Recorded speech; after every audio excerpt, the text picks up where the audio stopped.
you had to look for something, you had to observe what you found, and now you found connection on the other end of it. And that's a great way to look at nature study. So before we dive in, if you would indulge me and close your eyes for a moment, I'm just going to paint a picture for you. Just take a deep breath.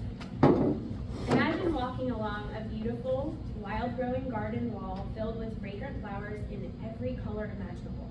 During your stroll, a single deep red rose stands out from the rest of the foliage to capture your attention, and it just begs for closer examination. The silky crimson petals draw you in for a tender touch, filled with gentleness and driven by curiosity. The fibrous sage green stem dotted with razor-sharp thorns warns away the same inquisitive touch. The intoxicating fragrance draws you to bury your nose in the center of the flower. It produces a scent like nothing else on earth. Then a busy bee buzzes by as it focuses on the fascinating task of pollination and honeymaking. Still, the beauty of the rose almost requires thoughtful capture in a tattered and well-loved nature journal tucked away in a backpack. No single colored pencil can create the flower's deep red color. It requires a mix of multiple hues of red and maroon to get the color as accurate as possible. Closer observation reveals the exact number of perfectly situated petals atop the strong, knobby stem. Then the questions come. What makes the rose smell so good? Why does it have thorns? How did the rose get so red? Why do bees visit the flower? And every question leads you to seek answers and develop a more profound knowledge of your surroundings and your place in it. And each question leads back to the author of creation. He designed that rose and every captivating element of creation for a purpose. And every moment spent enjoying and observing creation turns the observer to the creator, whether they realize it or not. This is nature study. All right, open your eyes. So how many of you think that was pretty idyllic when it comes to a description of nature study in your experience? Raise your hand. Does it feel normal to most of you, or does it feel pretty far-fetched? Okay, all right, I'll agree with you. This keeps going off, and I can't get my screen to stay on. Sorry about that. So I get it, and I agree with you completely. But I have had moments like that. So I think it's important as educators that we remember those moments that capture our hearts and minds in that special way, where we just see God in that experience. And that's what I think brings us back, right? That's the why that keeps us coming back, the thing that draws us back to the author of creation. So, for many of us, and I've talked to many of you already that have said, oh, you're giving the presentation on nature study. We never get around to that. And I think that it does often fall to the bottom of the list, or it turns into fort making, or it turns into stone skipping, or scratched up knees that need bandages, or it's too hot, or it's too buggy, or frankly, I'm the educator and I hate the outdoors. So how do we, that's not me, I don't mean that, but some are. So I think, it does, can somebody, I think it does often fall to the bottom of the list. So my hope that you will walk away is that you will walk away from this chat that we're going to have tonight, and then all of a sudden you'll realize it needs to make it way closer to the top of your list. So that's where we're starting. So I want you to turn to your partner, and I want you to share the experiences that you've had. What are the barriers to nature study? So what are the things that keep you getting out there, connecting with creation and the creator? All right, go ahead. We'll give you a couple minutes.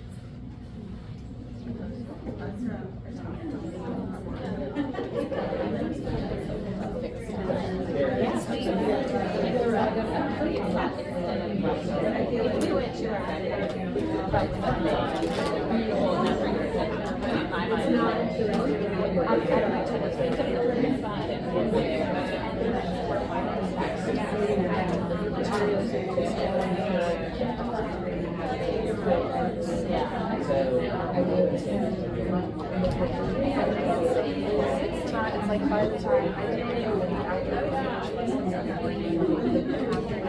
the weather's nice, and it's a nice spot, and we're all together, fighting with each other. And then primarily, for and then so he limits us in our if I find it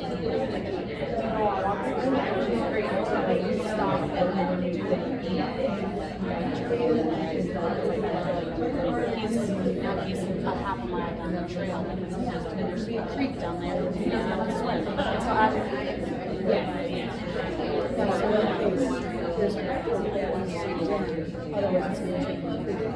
yeah, and then so I think like, oh, with friends, my kids just want to play, where they don't want to do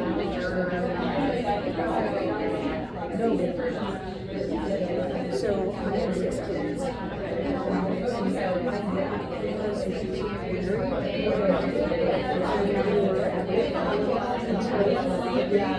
Until we established and they would do that as opposed to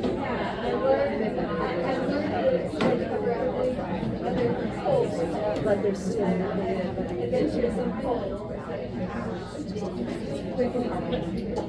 We're just talking about the barriers that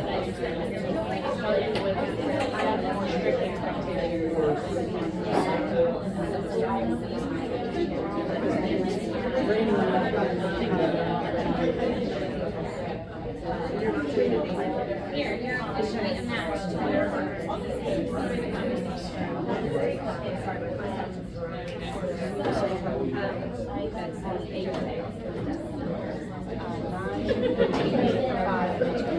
Hey, that's a barrier.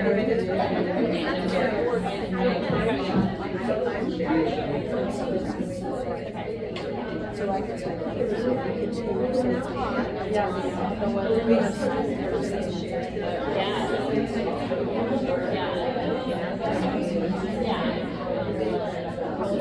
All right, 2-minute warning. 2-minute warning.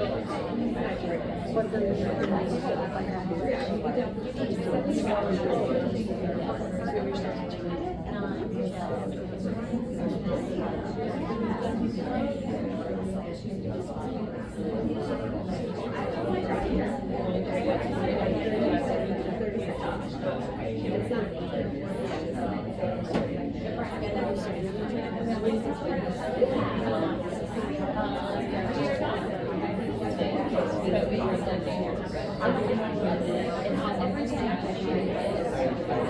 when we were ready. All right, everybody. Hit you at the top. Yell them out. Yell them out. What are the barriers to nature study?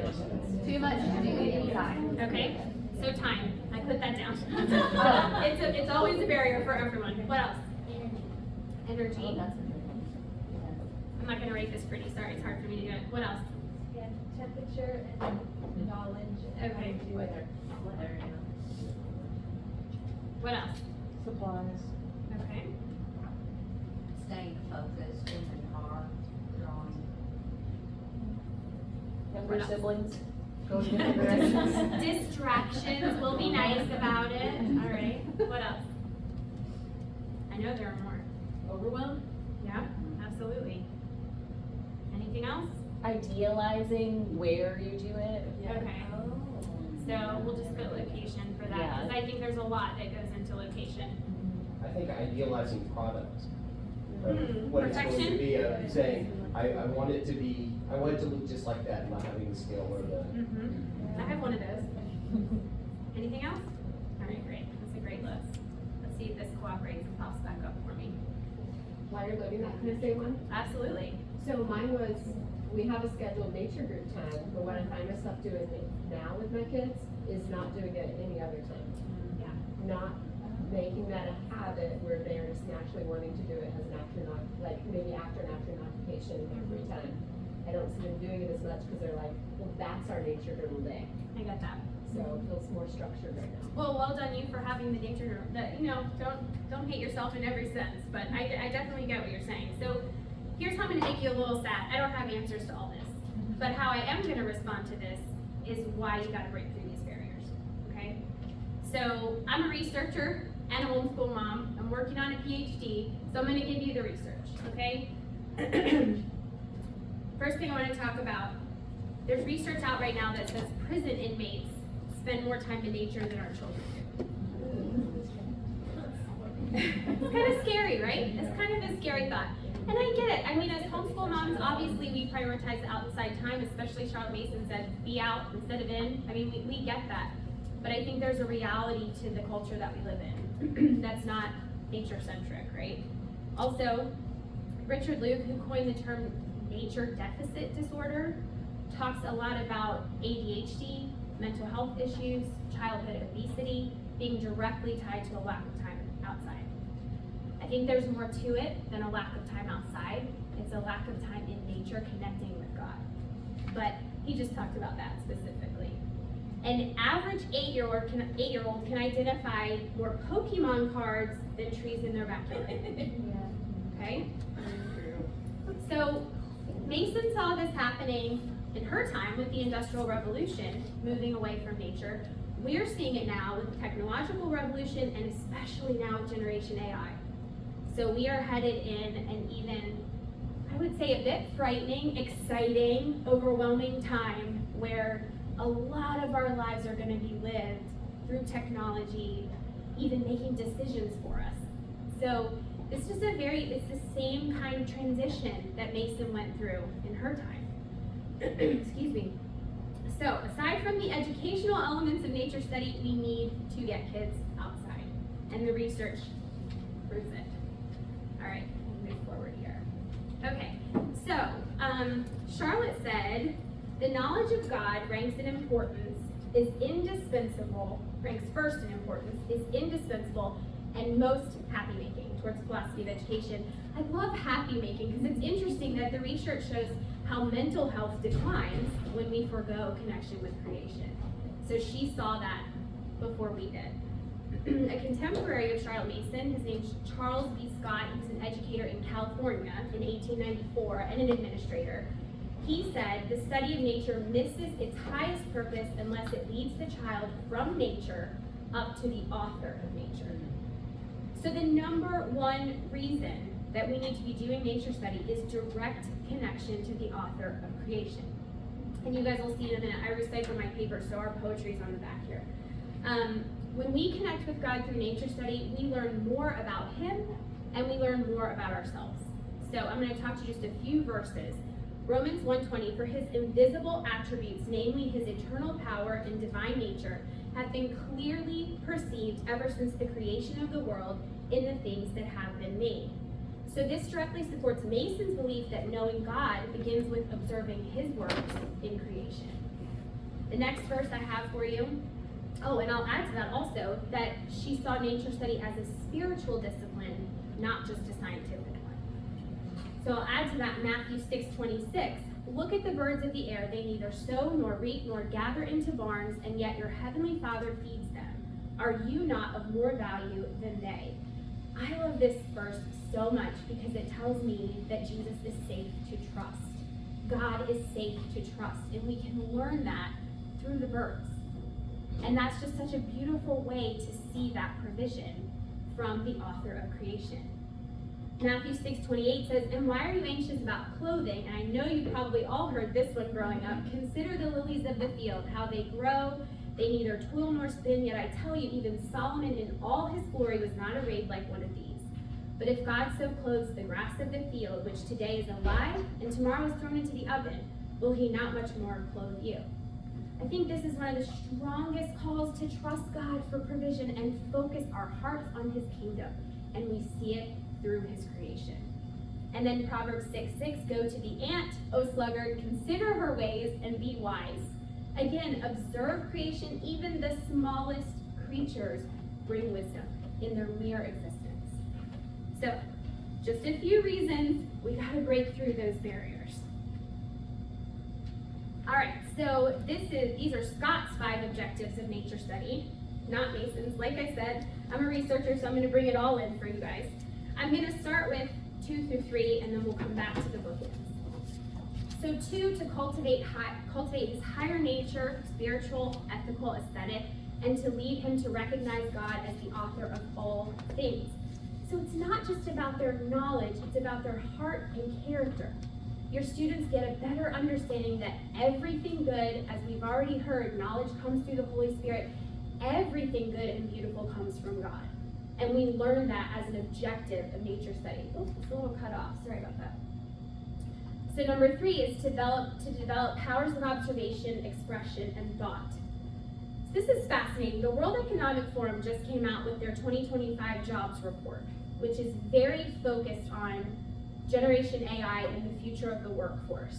And in the top 10 were these skills: analytical thinking. So this is what employers are looking for right now and into the future.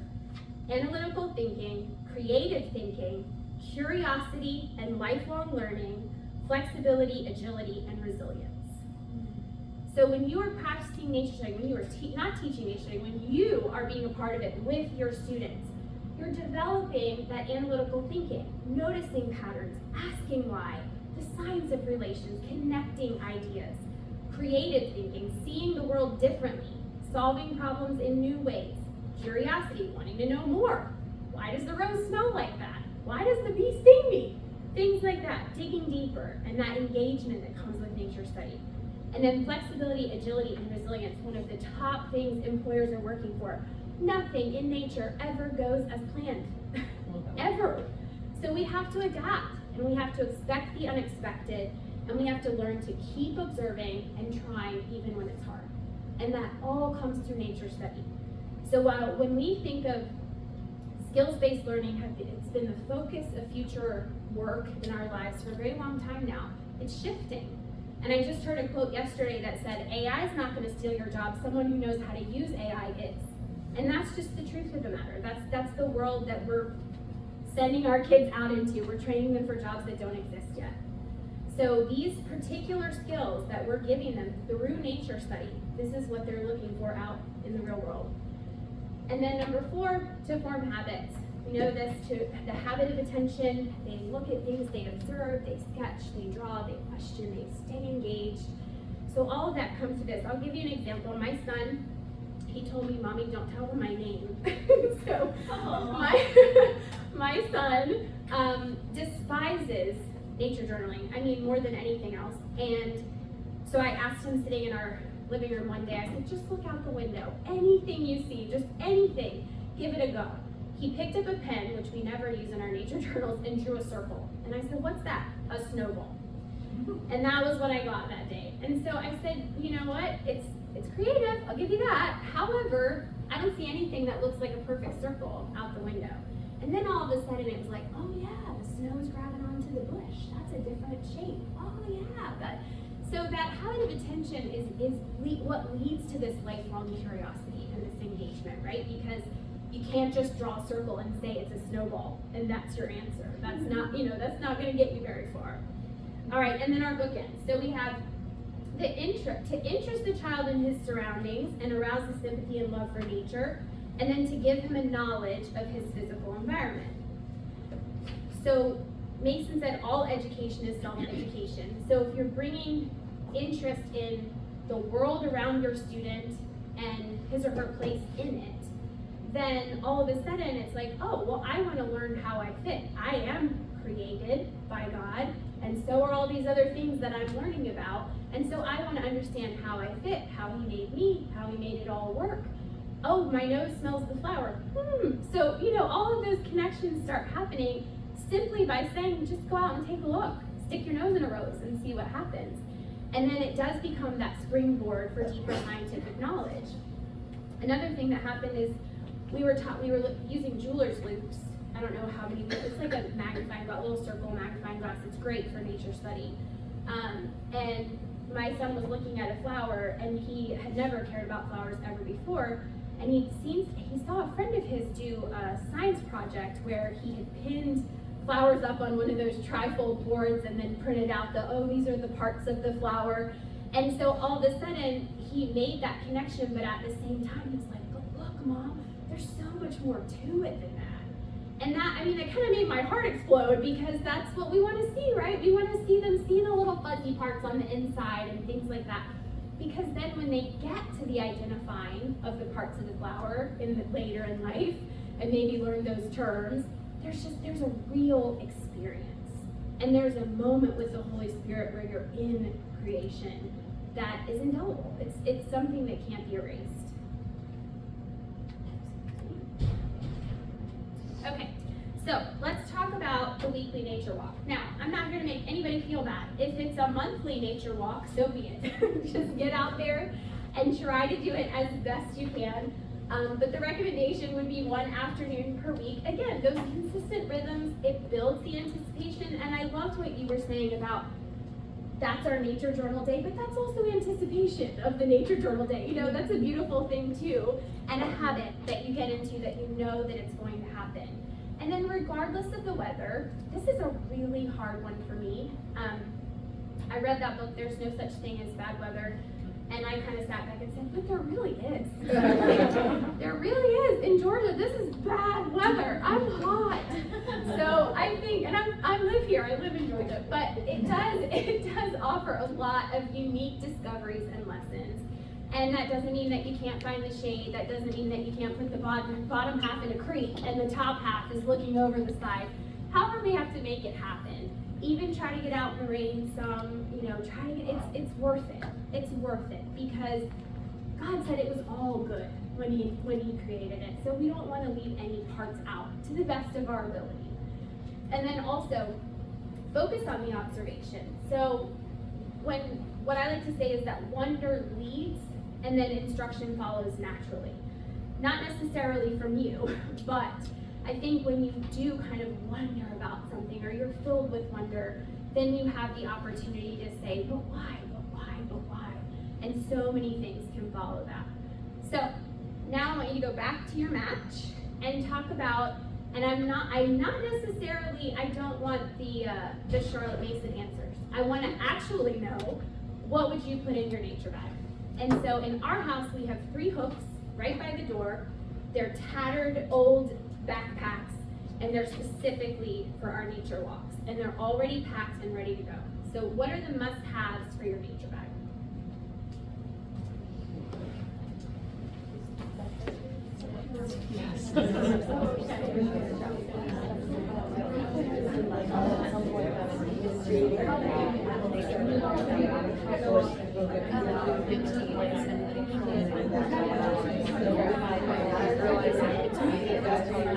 It's okay to have water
and then having a shelf in the back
You're never gonna get something like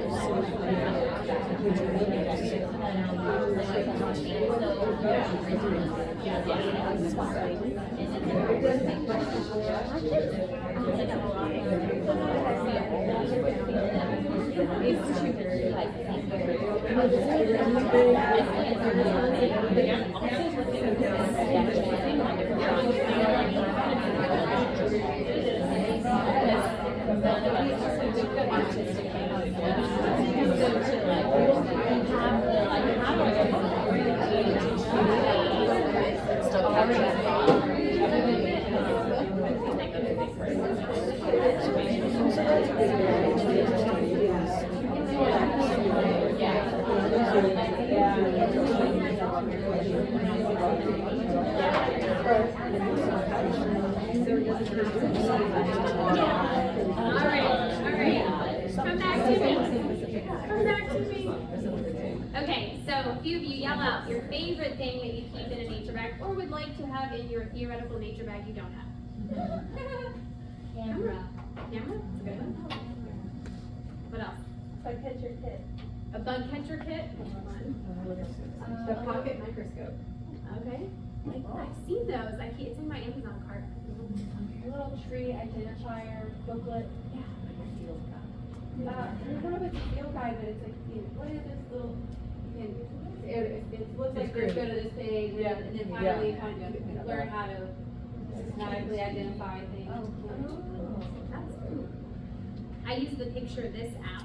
That's one that I really like when we have service on the trail. Anybody else? I like the Merlin app for Okay. bird Oh, I do sounds. like Yes. My daughter loves it.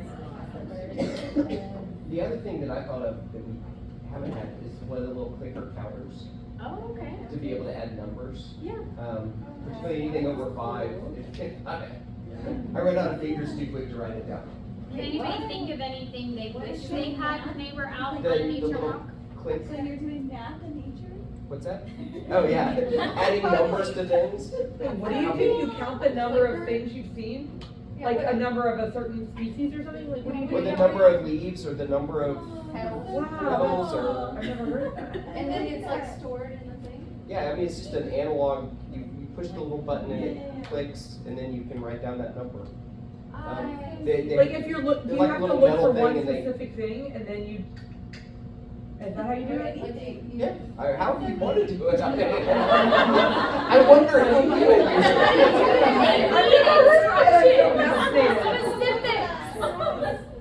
All right, it's like the thing going into a club, right? Yeah. That's what I'm thinking. I remember from college. All right. Okay, so, and I think the normal stuff that we all think about, water, snacks, all that good stuff.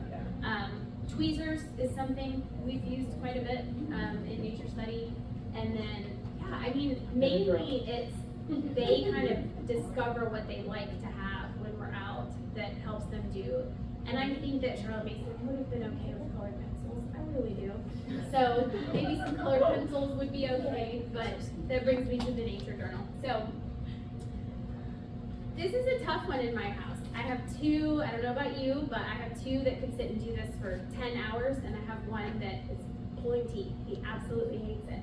So this has been a tough one. So these are the things that I've found that Charlotte says that help.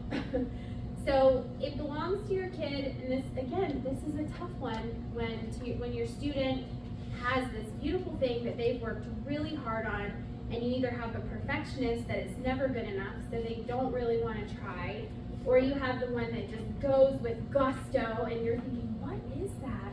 And that's how it goes. Because it's theirs, and it's their heart on a page, and it's their experience with the Holy Spirit and nature on a page.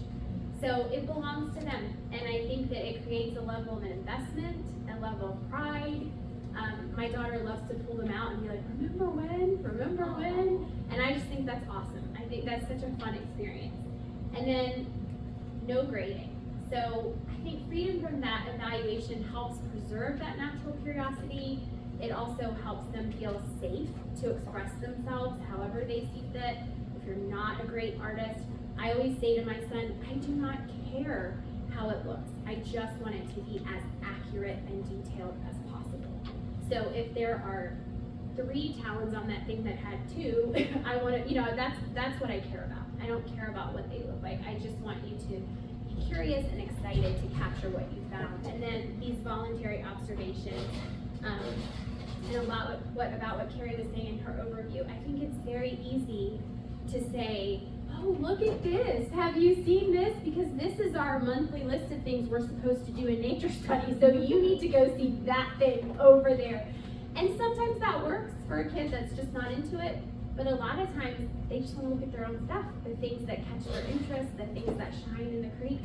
That's where the excitement is. So I would shy away from that. I understand having maybe monthly categories to try to cover everything, but I lean more toward just voluntary observations. I think it's, at least for us, it's been a lot more successful. And then again, for my son, he really likes to see his improvement. So he likes to look through his nature journals from previous years and say, oh, I am getting better at this. Or, oh, look, that's how I used to draw a cricket. I was crazy when I was 5. So, it's fun. It's fun to see, okay, I'm becoming a better scientist if you have that kind of kid and they're interested in those types of things. All right, so I think our call as educators in nature study is to lead with wonder. And these are what I think are the essential qualities, just a love of nature, which we don't all have. So I think I would say a love of God, a love of the Creator, because we are created in His image and we get the blessing of spending time in His creation. So even if it's just a matter of finding something that brings you joy in nature and having enthusiasm in front of your children, that is incredibly valued in front of your students. I apologize, I'm a homeschool mom. I'm trying to include everyone. I always say your children. And then I think to learn alongside. I have learned so much. I did not spend time, I spent a lot of time camping, but I didn't spend a lot of time experiencing nature and learning about nature. So it's fun for me to say, that's a really good question. Let's go find the answer. I enjoy that. And I think it shows them that lifelong curiosity that can come with it. And then the quote that says it's from a Parents Review article, you have to wink at some mistakes, right? So it's not all gonna be right. And what they put in their journal, or even my son loves to answer his sister's questions and they're nowhere near the right answers. But I'm like, okay, I'm just gonna wink at that because you guys are enjoying nature and having a discussion, and maybe next week I'll tell you the real answer. But and then the Last Child in the Woods, the nature deficit disorder guy, Richard Luke, said it's even better if the adult and child learn about nature together. So again, there's nothing new under the sun, and he picked up on exactly what Charlotte Mason's been teaching us all along. I'll give you one example. I am not a math and science person, as I've heard along. Many Charlotte Mason moms are not math and science people. Some are, and I'm amazed by that. My very first class in my PhD program was math and scientific reasoning, and I thought I was going to fail out and hate every minute of it. And yet, it was a Charlotte Mason class. It was me reading Mind to Mind with these incredible men and women who've made these discoveries that blew my mind. And all of a sudden, I'm reading a book on the discovery of the structure of DNA, and I cannot put it down. And that for me was such an aha moment, because I think mind to mind with the Creator, that is what nature study is. That is getting to connect with the Creator of the universe and to have those aha moments with Him through the Holy Spirit. That is a pretty spectacular thing to give your students. I didn't fail out, by the way, they kept me. All right. So this is, now I do want to make a point with this. Comstock said that nature study is excellent training as long as the pupil does not discover that he is correlating. So I just want to start there. I'm not saying that you're walking around saying, oh, look at this is part of geography, or oh, look at this is part, that's not the Pollyanna that I'm trying to paint here. I'm just simply saying that, as we know, education is the science of relation, and I have seen that nature study is the glue, okay? And so these are just some examples of how it is the educational glue through language arts, through literature, geography, art, many other things. But I just think that it's important to remember, and for those of you who will be working on transcripts one day, these are opportunities to expand it into other categories. And the descriptive writing and vocabulary that comes from seeing these things up close is so much fun. And then all the poetry and literature that draw you back to this on a daily basis. The place where you live and how it ties to the global climate, the global geography that you learn through. It's so fun to see those connections made, and they will make them.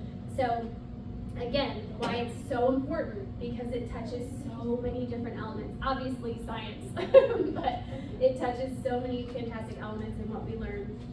I just want to read this quote. It says, this is from, sorry, I lost my place, Volume 6. In this happy relationship, the teacher is free to sympathize, share experiences, discover, work, and rejoice, not for, but with the children. So again, in this educational process, this wonderful way that we learn through nature study, you're getting all of this too, and you are getting to experience all of this with them. And to see them make these connections is just a magical thing. And then Household said in a PNU meeting, he was the Secretary of Education at the time, if only the teacher will sometimes stand aside and forbear to spoil the fun. So again, we gotta get out of our own way sometimes.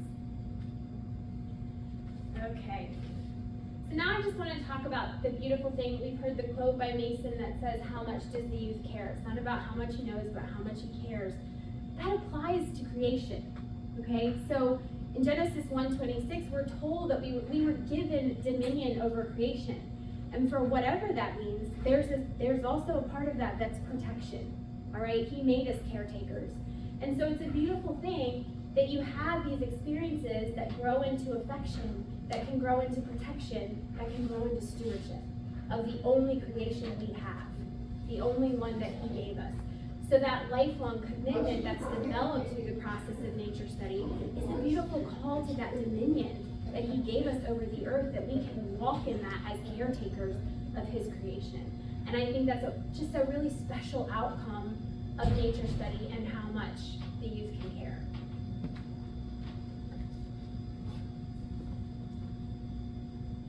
Okay, let's talk about next steps. So, obviously, you need to make nature a priority. It's gotta move up on the list, all right? And I think it's time for all those barriers, and even when you're overwhelmed, there's this blessing that happens when you walk out the door that the overwhelm melts away. Because you're just walking in creation. You're learning, you're finding how you fit in that creation as a part of that creation. And I have felt the Holy Spirit just, it just comes off, because it's just such a special experience. And then promote the observation. What do you notice instead of giving facts? How does that make you feel? What does that remind you of as we went through today? And to see those connections happen. Oh, didn't we read a poem about such and such? Oh, I remember that. So just open that door. Open the door for curiosity instead of slamming it shut on, here's the answer, right? Don't slam it shut. Open it wide. Record the findings in your nature journals. Now, different people do it different ways. I have trouble getting my students to do this in nature. It's just they want to build forts and they want to skip stones.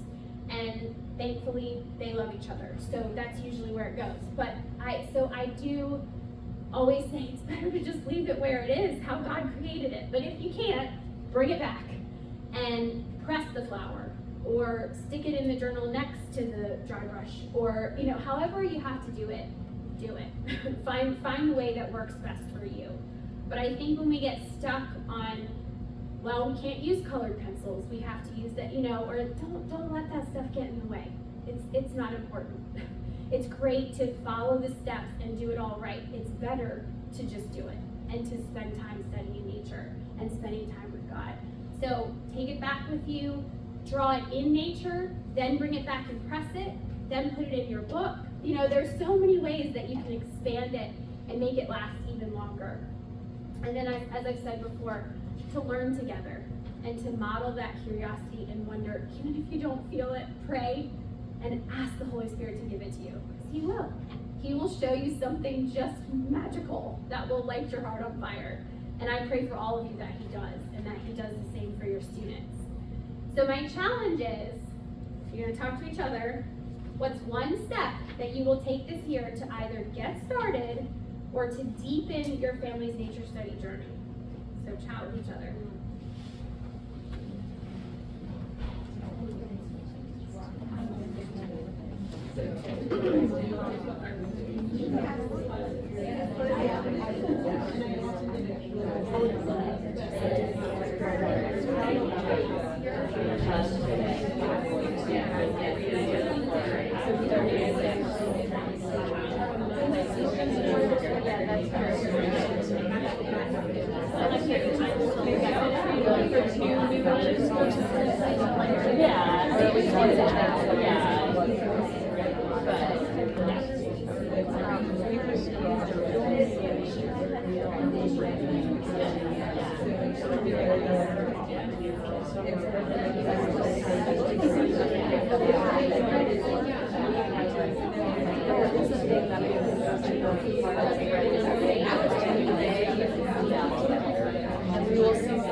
I won't make anybody say what they said they're gonna do, but I'm glad that you had that conversation, and I pray that you remember that commitment so that you can move forward in nature study.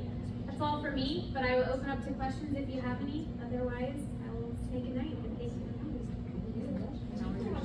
with your journal?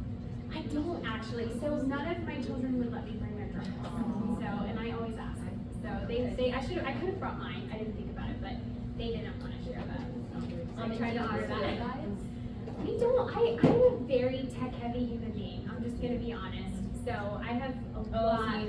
I use the apps, yeah, I do. And all trails, when we're out on the trails and things like that, yeah, I'm a techie, I just am, so. So do you, I was telling her about it, listening to sound, so I have to borrow the bird ID and see, get a picture, but is there one that identifies insects sounds? Or like squirrel sounds? Or if anyone knows, because I would love that, like I hear noises and it's not a bird, but then I don't know what it is. I haven't seen one. Occasionally, I can get the song identifier on Google to pull up a sound. Once in a blue moon, and it doesn't work very well. But I will look into that and see if I can find an answer to that question, because I've never thought about that. Just nature sounds in general. That would be a very cool thing that I'm sure AI could code pretty quickly. Okay, anything else?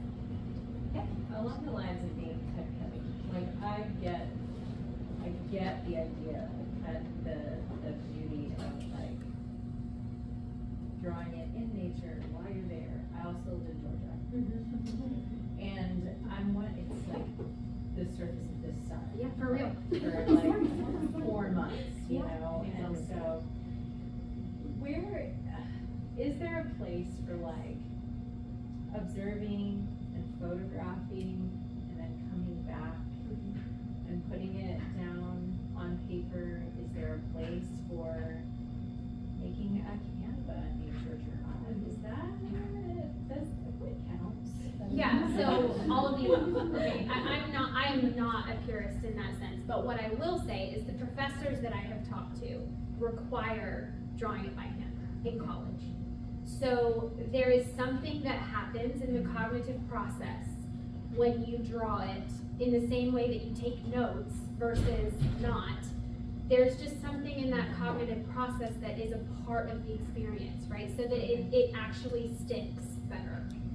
So I think I do she's into mushrooms right now, and so I do let her take pictures, but I still make her come back and draw them from the picture. Okay. And I'll also have her narrate what's different about it. Does it look exactly like the picture? And she'll say, well, the color is not quite right.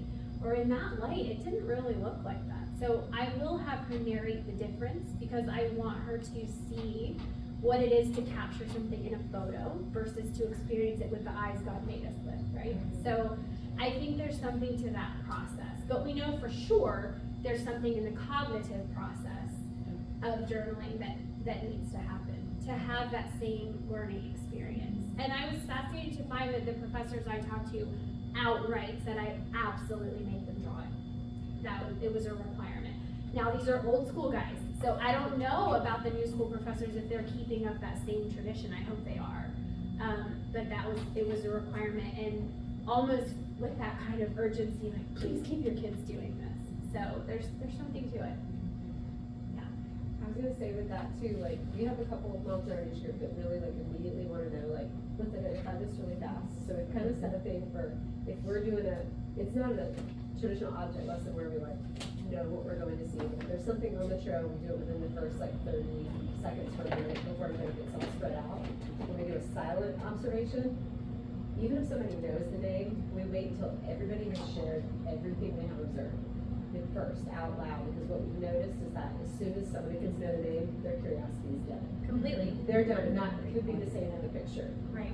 You've captured it, it's checked off your list, your thought process is done. That's really Completely. good. Yeah. And I think too, there's something in that process where identifying the thing solves a problem, but then the problem solving wasn't yours, Yes. right? Yeah. So that process of, what is that tree?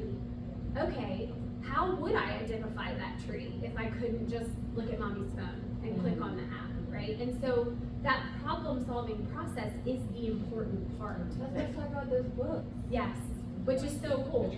Which is so cool. I mean, I think that's a great just simply saying, well, we saw that other tree that I know was a birch, and the flaky bark was on the bottom part. This flaky bark is on the top part. You know, just that problem solving. That's where those skills come from.